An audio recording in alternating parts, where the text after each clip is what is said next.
Bonsoir à tous et bienvenue dans cette nouvelle édition à la fin de laquelle nous recevrons en invité M. El Mamoun Mohamed Nassur qui représente les cadis de Mayotte. Mais avant de le retrouver, je vous propose de voir les titres de ce vendredi 27 juin.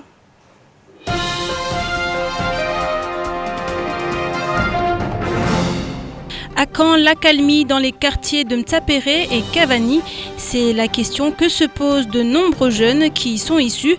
Après les nuits de violence, après les nuits d'affrontements entre bandes rivales, tous en appellent aujourd'hui au calme.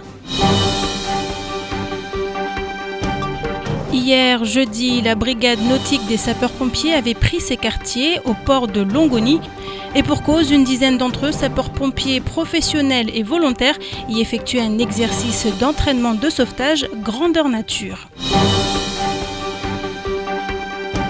Et enfin, l'on connaît désormais les noms des lauréats de la 8e édition du concours Talent Maoré. Les heureux gagnants, au nombre de 12, toutes catégories confondues, ont été récompensés ce matin à la MJC de Mtsapéré.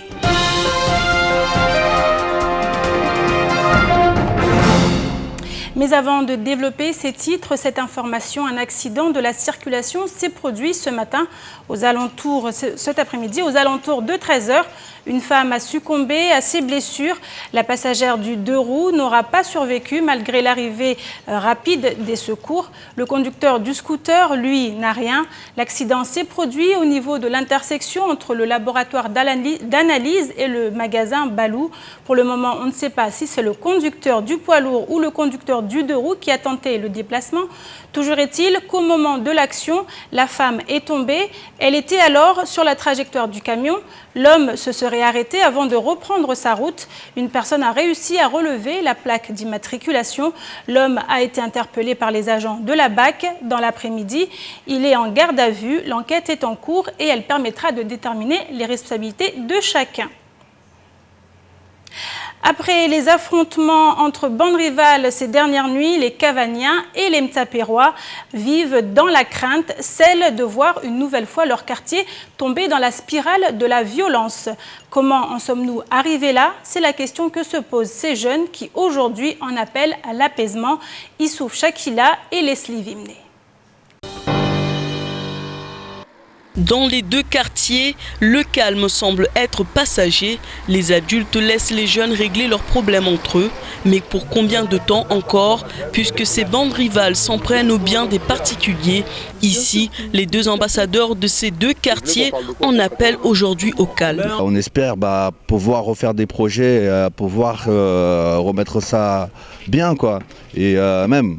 Cavani, Mtsapéré, on va se retrouver dans des clips. Sian, c'est mon frère, Nicolas, c'est mes frères, c'est mon frère aussi, et il est de Mtsapéré, moi je suis de Cavani. On va se retrouver, du coup, arrêtez. Tôt ou tard, tout ça va s'effacer, du coup, effacez-le de maintenant. Comment faire cesser les violences entre jeunes, sachant que la problématique existe depuis des années? Ainsi, les habitants en ont assez de subir les conséquences de ces guerres de quartier. Certains prévoient même de se venger, mais à quel prix? Ils sont tous d'accord pour reconnaître qu'ils sont liés plus que jamais, mais personne n'arrive à éviter ces affrontements qui nuisent pourtant à leur image. Si un de nous meurt, si un de nous est blessé, on sera tous là. Les parents, la famille, tout le monde se connaît. Et ça, les jeunes ne veulent pas le savoir au moment où ils font l'acte. Ils ne veulent pas le savoir et c'est bien dommage. L'atmosphère où on est là, le mois de Ramadan, il ne va pas se passer comme le mois de Ramadan si ça continue. Les gars, réfléchissez quoi. Ça serait vraiment dommage d'en arriver à là. Enfin, on y est déjà en fait. C'est même pas que ça serait dommage, c'est qu'on y est déjà. Et franchement, je trouve ça vraiment con. Parce que plus jamais, ils organiseront un truc pour nous en pensant que c'est à cause de ça que tout s'est passé.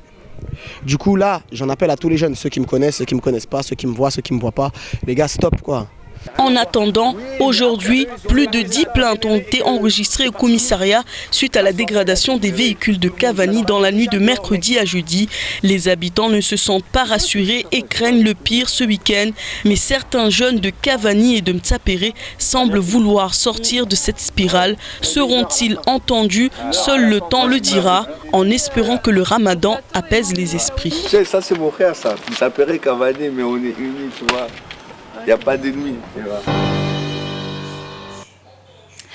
Et oui, dernière ligne droite avant le Ramadan, un mois durant lequel les musulmans sont appelés à jeûner.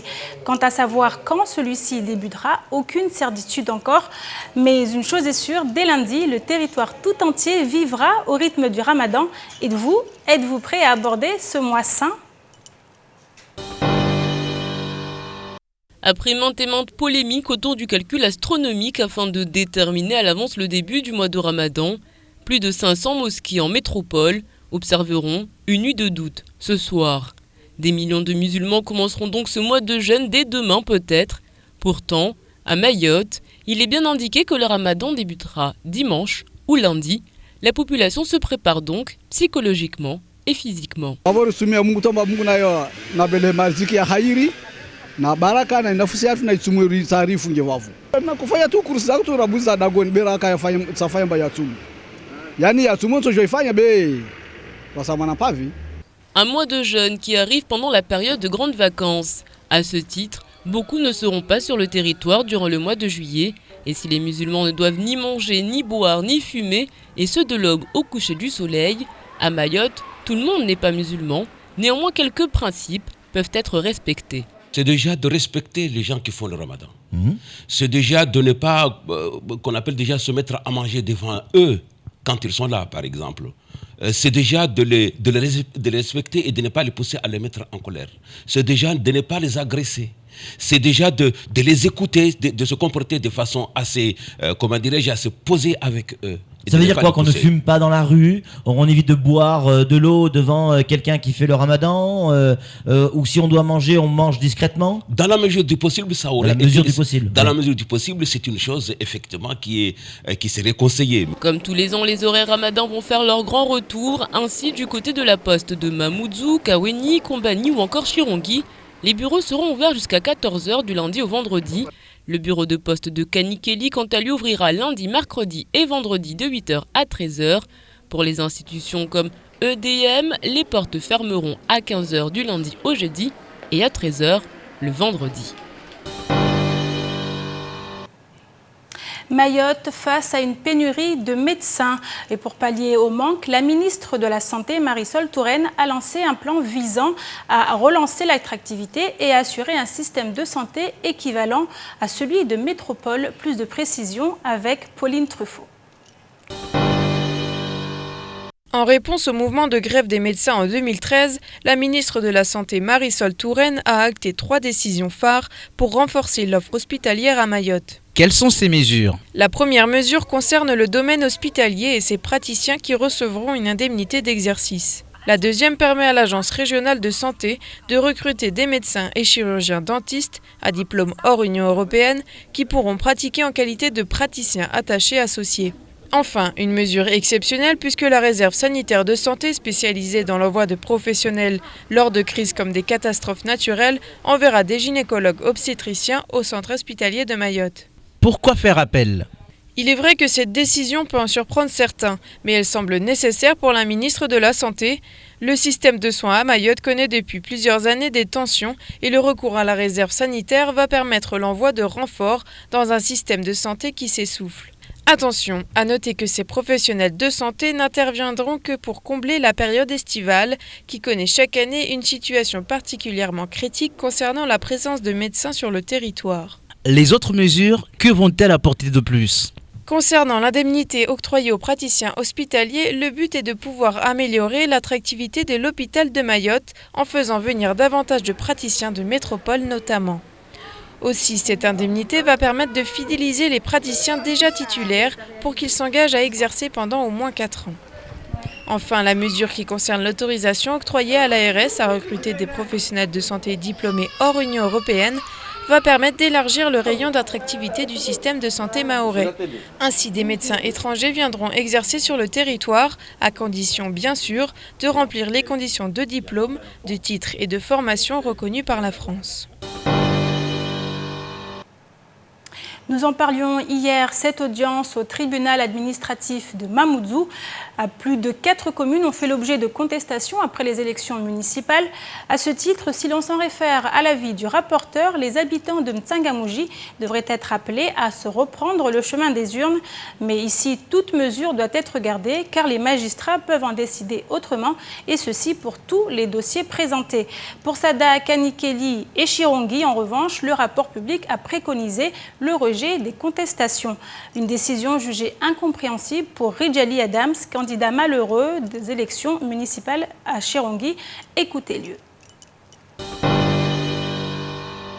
Sa conclusion est de dire que les irrégularités qui ont eu à Chirongi ne sont pas suffisantes pour annuler les élections. Ce qui m'étonne parce que déjà d'une part j'ai constaté que beaucoup de choses n'ont pas été dites. Par exemple, le rapport du CIE que j'ai fourni qui démontre clairement que une cinquantaine de personnes n'habitant pas dans la commune de Chirongi ont pris part à l'élection. Cela n'a même pas été cité. Et ils ont minimisé certaines choses qui ont été faites de manière délibérée pour entacher l'irrégularité du scrutin, ont été minimisées aussi, le mettant sous compte d'une erreur. Mais on le sait, ce n'est pas des erreurs, c'est des actes délibérés pour se maintenir au pouvoir coûte que coûte. Donc on est là, mais on attend la décision. Mais j'espère qu'ils prendront les mesures nécessaires pour annuler cette élection à Chirongi. Pour les communes de Ouangani et de Dembeni qui font également l'objet de recours, les affaires passeront en audience ultérieurement. Le parfum des vacances se fait déjà sentir dans les établissements scolaires de Lille, mais avant d'y goûter, certains doivent passer par la case examen, notamment le brevet. Ainsi, les collégiens soumis à cet examen ont entamé leur 2e jour d'épreuve. Après le français et les mathématiques, c'est au tour de l'histoire géo. Et ce matin, au collège de Mgombani, c'est plutôt sourire aux lèvres que les candidats à l'épreuve ont accueilli. Pauline Truffaut, reportage. Les jeunes du collège de Mgombani sortent de cette 3e épreuve souriants. Ils peuvent être soulagés. Ils viennent de terminer leur dernière épreuve de l'examen du brevet des collèges 2014. Après 3 heures devant leur copie, la tension retombe forcément. Bon, un peu stressé, il y a des questions que je ne connaissais pas. Mais j'ai répondu à ce que je connaissais. Je me sens soulagée parce que le brevet est terminé, j'attends les résultats. Il y avait des questions sur les documents qui étaient plutôt simples. Après, quelques dates à savoir et sinon, ça s'est bien passé. Je me sens bien, soulagée, je peux m'amuser, sauter de joie. Cette épreuve d'histoire-géographie s'articulait en 3 parties. La partie histoire comportant des questions de cours et une analyse de documents. La partie géographie se rapportant principalement au programme étudié dans l'année. Et une partie concernant l'éducation civique qui s'oriente davantage sur les connaissances de l'élève concernant les acteurs, les valeurs et les principes de la citoyenneté en France. Histoire sur 13, géographie sur 13 et éducation civique sur 13. Chaque partie comprend 2 parties, une partie connaissance et une partie travail sur document. Une dernière épreuve qui comptera coefficient 2 comme pour les autres épreuves communes. Pour autant, il faudra encore être patient pour connaître les résultats qui tomberont dans la semaine du 4 juillet. L'attente sera longue, mais le début officiel de ces vacances scolaires devrait en consoler plus d'un.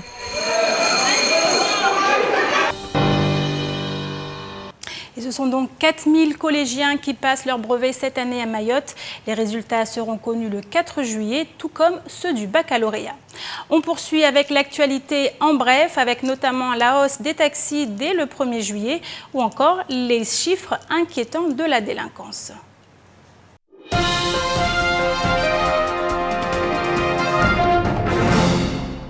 La direction centrale de la police judiciaire établit chaque année un rapport des actes criminels et délictuels commis en France. Le dernier rapport date de 2012, les résultats 2013 n'ayant pas encore été rendus publics. En matière d'atteinte aux biens avec 38,84 atteintes pour 1000 habitants, la Guyane est en tête, Mayotte affichant un taux de 25,37 pour 1000, soit une augmentation de 17,60% par rapport à 2011. Concernant les atteintes volontaires à l'intégrité physique, le taux est de 19,54 en Guyane et 8,06 à Mayotte. Concernant les cambriolages, il y en a eu 1537 à Mayotte en 2012, soit le chiffre le plus élevé au regard du nombre d'habitants, tout département d'outre-mer confondu. La commission départementale des taxis s'est réunie mercredi à la préfecture. Elle a émis un avis favorable à la charte définissant les caractéristiques du dispositif répétiteur lumineux et de la plaque d'identification du taxi. Ces nouveaux équipements devront être mis en place au plus tard 6 mois après la date de signature de la charte, soit le jour de Noël. Seuls les taxis habilités et reconnus pourront disposer de cette enseigne lumineuse. Par ailleurs, la commission a émis un avis favorable à l'arrêté de revalorisation des tarifs des taxis à compter du 1er juillet. Ainsi, le tarif jour en zone urbaine passera de 1,20 € à 1,40 € et le tarif nuit passera de 1,65 € à 2,10 €. L'Institut d'émission des départements d'outre-mer a publié l'édition 2014 de son rapport annuel qui présente l'évolution de la situation économique, financière, environnementale et sociale du département au cours de l'année 2013. Ainsi, les activités trimestrielles de conjoncture de l'IEDOM révèlent une activité commerciale qui, à l'image de la consommation des ménages, a bénéficié d'une meilleure orientation en fin d'année 2013. Dans cet esprit, les importations de produits alimentaires et de textiles progressent. De même, le nombre d'immatriculations de véhicules neufs augmente de 6,7% après 2 années consécutives de baisse et 2365 véhicules neufs ont été vendus en 2013 contre 8825 véhicules d'occasion. La nouvelle aérogare de Pamandzi est complète. Depuis mardi, les passerelles sont praticables et désormais, l'embarquement ou le débarquement se font à l'aide de ces nouveaux outils pour un gain de temps, mais également de sécurité et de confort.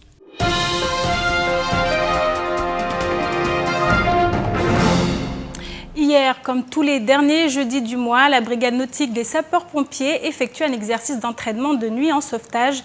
L'exercice s'est déroulé au port de Longoni avec une dizaine de pompiers professionnels et volontaires. Reportage de Shakila Issouf et Leslie Vimné qui également étaient sur place. Donc on a préparé un tableau CITAC en fait. 2 secteurs d'intervention étaient mis en place. Les pompiers ont évolué dans le bassin du port de Longoni. Ici, 2 victimes disparues dans le bassin sont recherchées. L'exercice est encadré par le chef de la brigade nautique des pompiers, Christian Gobillard, adjudant-chef formateur. Il y a eu 2 secteurs d'intervention, donc 2 techniques différentes. La première, ça a été la technique de la demi-circulaire, en partant donc du chef de bord qui fait office de point fixe et les 2 sauveteurs côtiers reliés donc par la longe de 25 mètres, le gilet flottant, ainsi que la longe binôme. La deuxième technique de recherche qui a été faite, donc ça a été la recherche en ligne, qui comprend donc plus de sauveteurs, donc en ligne de 4, pour, on va dire, ratisser un secteur plus large. À ce jour, plus de 20 interventions en sauvetage marin ont été effectuées sur tout le lagon. Une quarantaine d'agents sont formés en intervention sur des opérations de sauvetage de jour comme de nuit. Le matériel qu'ils ont utilisé, ce sont les longes binômes avec le système de largage rapide.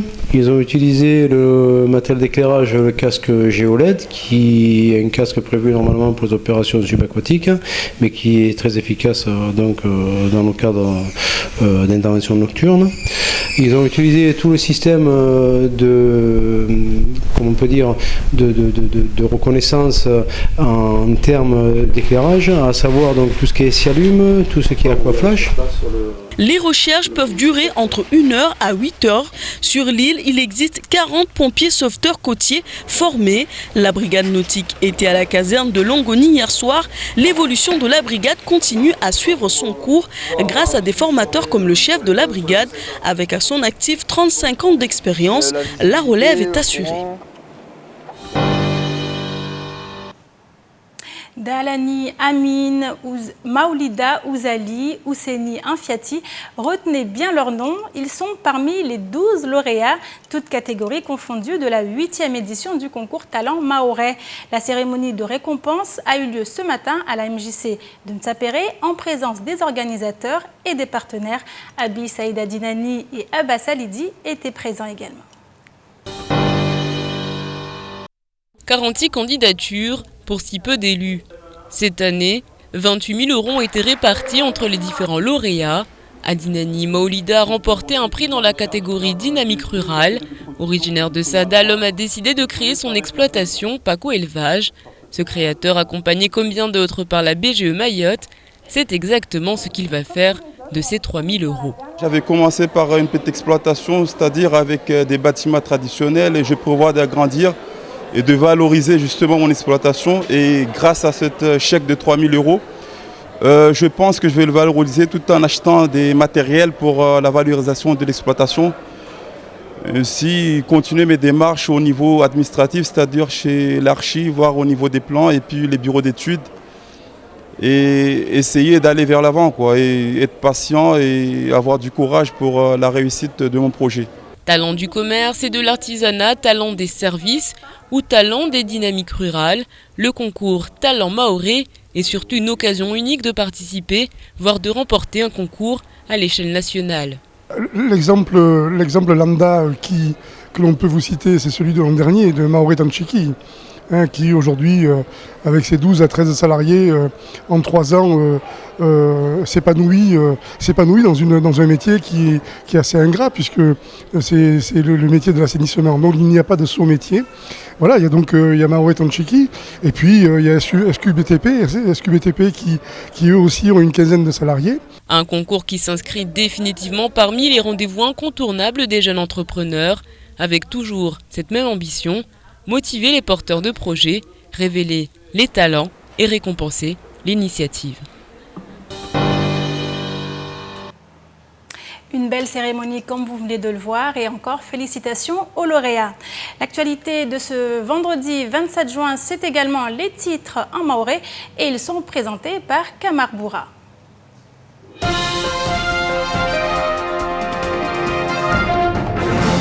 Wakanguliza na mtanawale unede wan mashababi wasikartie za Kavani na Mtapere wanukamba azuzi waremana toma waremana mawe wasukumana wakarma mvura nukwedi ambariki ya pia tunguzabira hamwa ukumoja rangu ya magari ya fuswa rangu wa wabingwa malaptali ambaleo haujuka lazimu tunguzini za ndambedi lorsi rwamba vwatwabule wajao watambi hawatukamba waparamba magari yao ya fuswa asubuhi wa ya maruha watukamba kwedi kabsijwa tena za ufanya mana rahingalia rangu bande wa sirikali rangu bandre wao kamba mababa na mamaka vutamtu leo ashinde atiengwe wanatani togo kamba zo madza zivuri ya watu ya majamba kaswa tena za ufanya safike wan mashababi wa wenyewe leo waonana wan madomana tuzwa rungo wa kula shama ya mashababi wanu wa parana leo harmwa ikabani dagula kabani ile watahi wazungwe mashwara hanamnajeje wafanye tasuluhulini ilparwane risijwa barangu hale vuli mvura no rangu mahana maha vukana mvura no baina mashababi wa kula quartier kula mtata amtomnya hero safike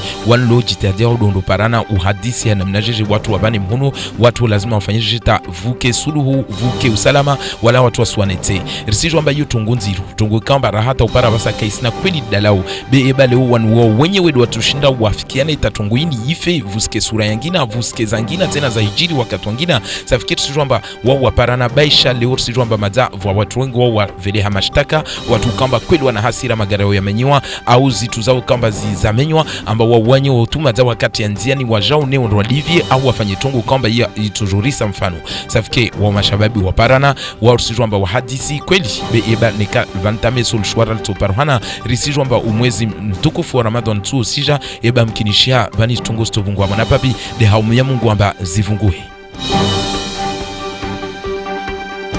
Waihirwa dahalani amin.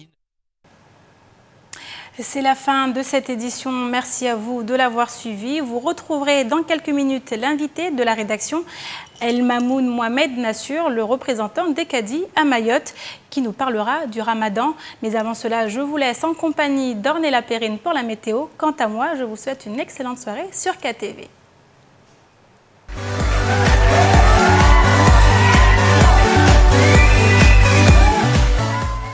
Bonsoir à tous, voici les prévisions de votre week-end de samedi 28 et dimanche 29 juin. La journée sera particulièrement ensoleillée. En soirée, il y aura une alternance de quelques nuages et d'éclaircies pouvant être généreuse. La température maximale sera de 29 degrés, la température minimale sera de 23 degrés. Il fera 27 degrés à Trévani, 28 degrés à Dzaouzi, 28 degrés à Bandrélé et 28 degrés à Bouéni. Samedi 28 juin, le soleil se lèvera à 6h21 et se couchera à 17h44. La marée sera haute à 4h40 et 16h50 et basse à 10h30 et 23h05. Dimanche 29 juin, le soleil se lèvera à 6h21 et se couchera à 17h44. La marée sera haute à 5h15 et 17h20 et basse à 11h05 et 23h40. Merci à tous et surtout à lundi pour prendre vos bulletins météo.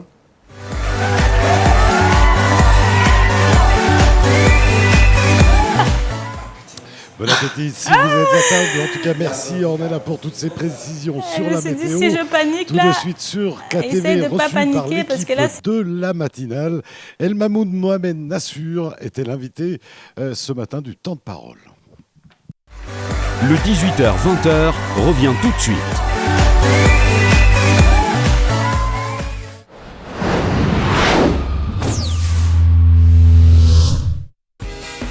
Only présente le nouveau forfait en série spéciale. Appel et SMS illimité 24h/24 vers Mayotte, Réunion et Métropole. Profitez de l'illimité 24h/24 à 24,99 € par mois. Only, Istawi. Vous êtes célibataire et cherchez le grand amour? Envoyez Rank au 6162 et faites de nouvelles rencontres. C'est très simple, envoyez Rank au 6162 pour contacter et être contacté par des célibataires à tout instant. Rank au 6162.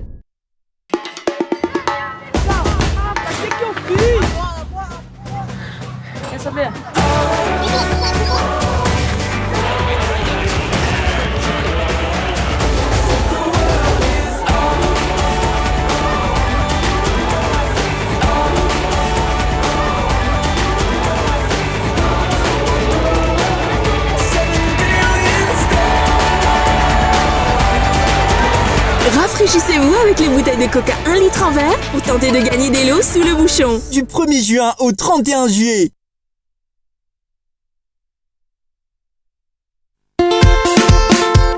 Auto-école 976 à conduite, le permis auto en un clin d'œil, plié dans la poche, le code et la conduite, permis B, conduite accompagnée, conduite supervisée et perfectionnement. Une formation solide, rapide et sûre et bénéficier des forfaits à prix préférentiel. Rari, c'est tout. Auto-école 976 à conduite, c'est 136 bis Mbalamanga à l'angle de la rue Saïd Café Amtsapéré. Permis Yoti Vélévéléti Diapochon. Info, appelez le 06 39 94 43 89 ou au 02 69 64 67 21. Permis Tibérevere Titia Pochonine.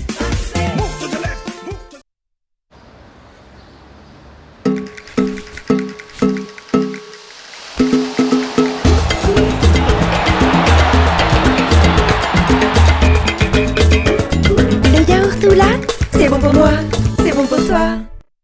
Envoie chèque au 80 90 pour tenter de gagner 800 €, une télévision LED 3D ou encore 5000 €.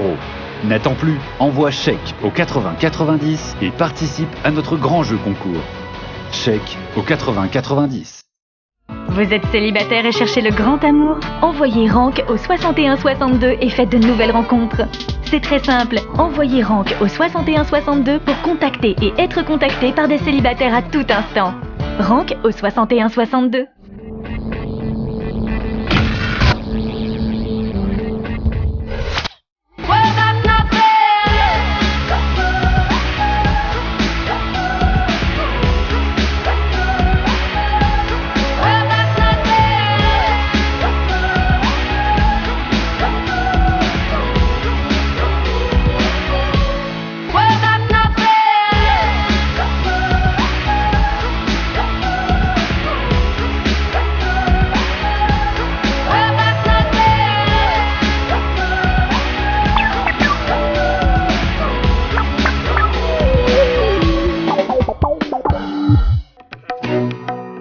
Sur KTV, avec Mariam, on parle de tout.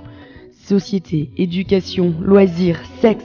Installez-vous sur le canapé des drôles de dames tous les mercredis à 20h.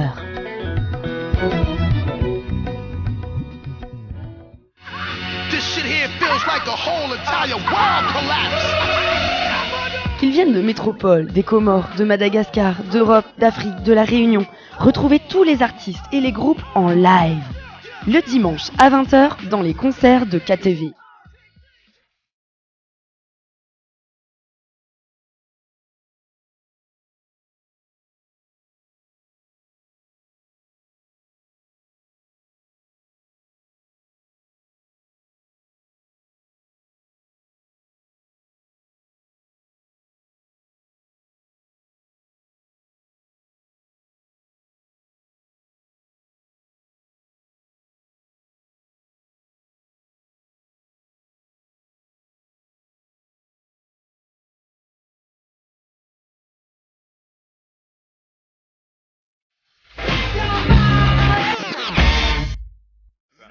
L'actualité vue par Camar, c'est dans le faux journal. Enfin, des fois c'est faux, mais c'est un peu vrai quand même. Enfin non, enfin si. Enfin, c'est pas totalement faux tout ce qu'il dit, mais c'est pas totalement vrai. Enfin, c'est faux journal quoi. Tous les soirs à 19h40 dans le 18-20h. Quoi? Mais il va voter pour moi. Le 18-20 vous est proposé par... Dis-moi pourquoi tu m'aimes. Le yaourt tout là, c'est bon pour moi, c'est bon pour toi.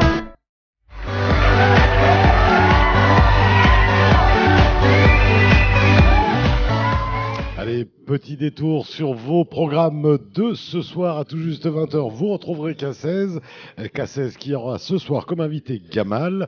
Et puis à 21h40, le temps de parole du jour sera consacré à Mansour Kamardine. Voilà. Pour l'heure, eh bien, c'est l'invité de la rédaction et on vous rappelle, c'est El Mahmoud Mohamed Nassur. On va parler du Ramadan.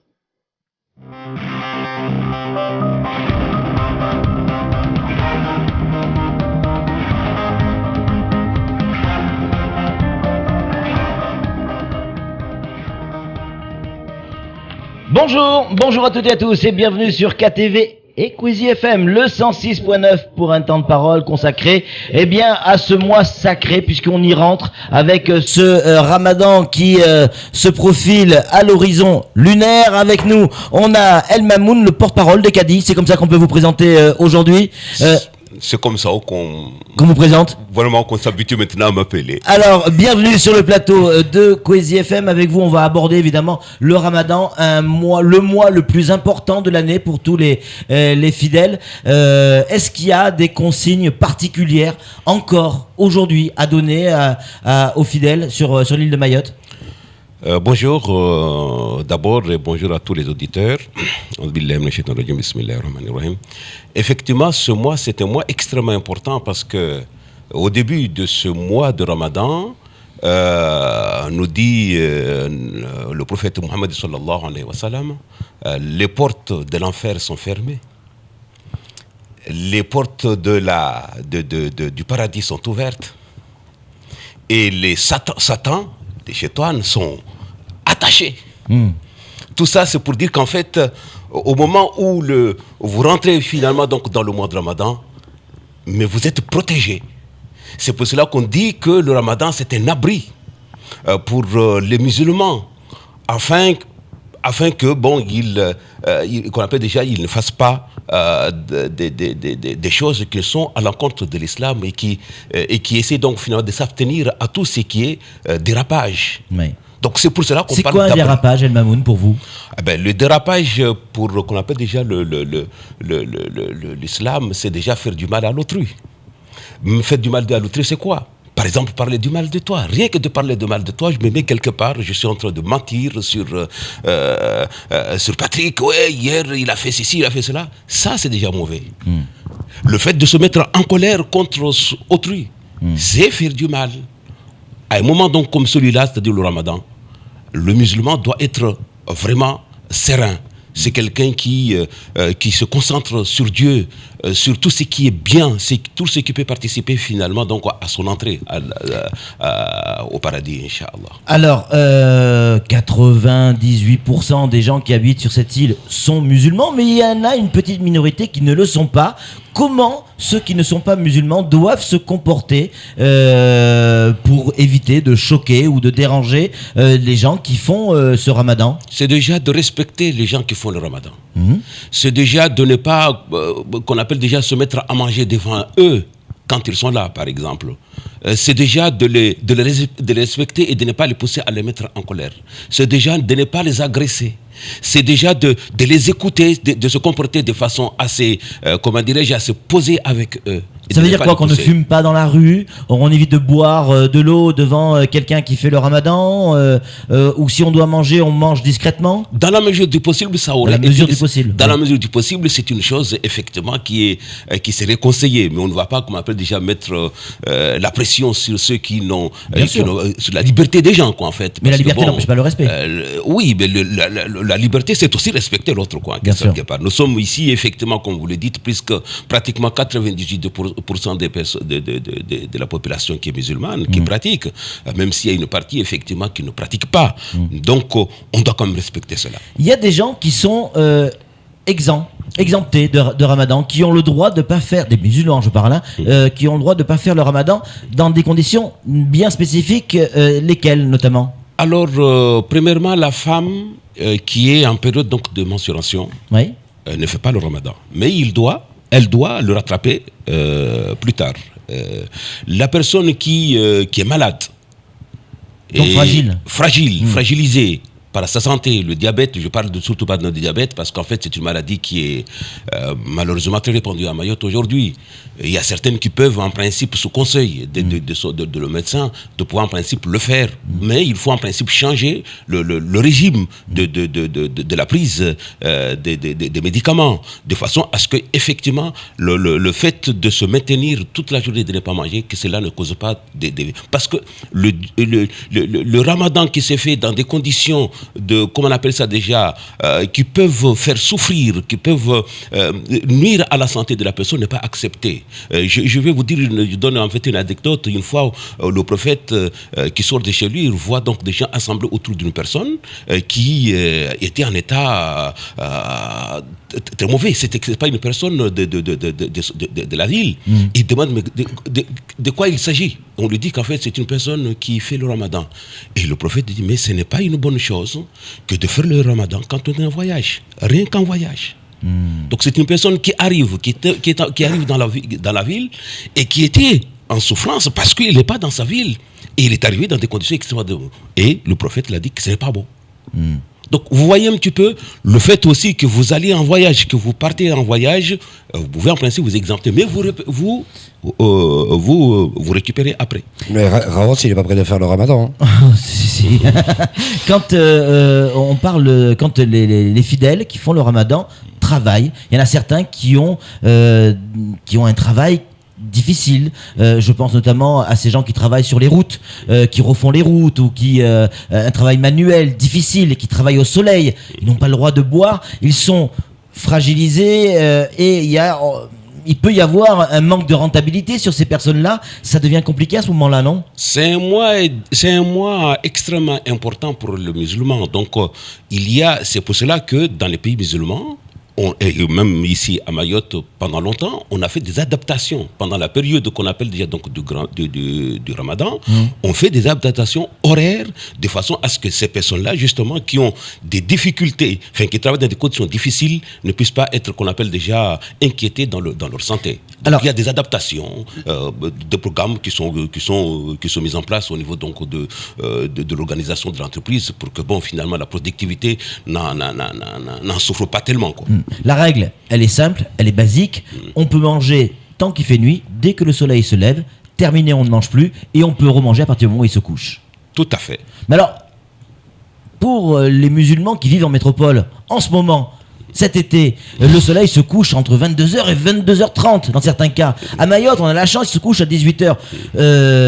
Tout le monde n'est pas sur le même pied d'égalité pour faire le Ramadan là. Ouais, tout le monde n'est pas inscrit aux mêmes enseignes. Oui.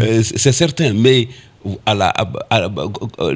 il y a la possibilité, comment dirais-je, en fait, en France, par exemple, les journées effectivement sont courtes, mais ils commencent la journée plus tard. Donc, il y a quand même aussi ces organisations-là qui permettent à ce que les gens mangent plus tard pour pouvoir en principe être bien dans toute l'entreprise. J'étais en France, j'ai fait cela et c'était pas aussi douloureux que ça, quoi. Allez, sans transition, on va aborder un autre sujet tout aussi délicat et compliqué. Vous avez, vous, avec d'autres cadis et imams, avez fait une conférence de presse il n'y a pas si longtemps que ça pour revenir sur quelque chose qui, semble-t-il, vous a choqué et on peut le comprendre. Ces nourrissons enterrés dans une fosse commune, ça vous a révolté? Alors, ce qui a révolté encore plus, c'est le fait que ces nourrissons aient été inhumés sans les conditions rituelles musulmanes, c'est-à-dire recevoir le bain et la prière. Ce sont des éléments incontournables. Et un enfant mort-né, même à partir de 4 mois donc du ventre même de sa maman, un fœtus, il est considéré comme étant un être humain et qu'il doit recevoir il doit bénéficier donc des rituels musulmans. C'est ça, c'est qui a le plus choqué, parce qu'en fait, dès lors qu'on marche sur les valeurs musulmanes, là, on passe à un autre degré. Mais comment faire alors, parce que ces enfants n'ont pas été reconnus? Deux choses. La première chose, sur le plan religieux, c'est de réparer cela. La réparation, c'est quoi? C'est faire, dans des cas qui sont survenus de façon normale, c'est-à-dire en fait le décès a été inhumé aujourd'hui, on a su qu'il n'a pas reçu tous les éléments qu'il faut, donc on doit exhumer à ce moment-là pour en principe refaire. Mais quand ce délai de 48 heures est passé et que le corps est considéré comme étant en décomposition, on considère à ce moment-là que le décès est comme quelqu'un qui est mort noyé. À ce moment-là, il est exempt, si vous voulez, donc de ces rituels. On fait ce que nous appelons donc des invocations pour en principe prier Dieu et demander pardon par rapport à ce fait-là. Parce que si cela n'est pas fait, c'est toute la population musulmane, n'est-ce pas, donc de Mayotte, qui est empêchée. Mais s'il y a une seule personne, et c'est ça ce qui est beau, si une seule personne dans Mayotte a pensé le faire, eh ben c'est toute Mayotte qui en bénéficie en fait des bienfaits. Donc c'est pour cela